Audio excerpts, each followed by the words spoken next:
పితృదేవతలను స్మరించుకునేందుకు ప్రధానమైన మాఘ అమావాస్య ఫిబ్రవరి 17న రాబోతోంది. పూర్వీకులకు సద్గతులు కల్పించేందుకు అత్యుత్తమ మాఘ అమావాస్య నాడు చౌటుప్పల్లోని అమ్మానాన్న అనాథ ఆశ్రమంలో జీవిస్తున్న అనాథ మానసిక వికలాంగుల అన్నదానానికి సహకరించి గతించిన పెద్దల పవిత్ర ఆత్మకు శాంతి కల్పించండి.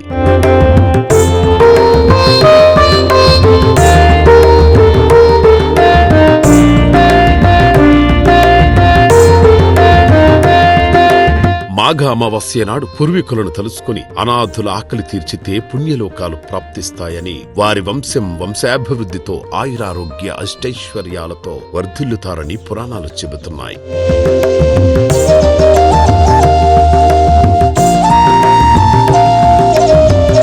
వచ్చేందుకు వీలుకాని పక్షంలో మీ విరాళం పంపిస్తే శివాలయంలో పూజలు చేసి మీ పెద్దల పేరుపై అనాథులకు అన్నదానం చేయబడును. మరిన్ని వివరాలకు ఆశ్రమ నంబర్లను సంప్రదించండి.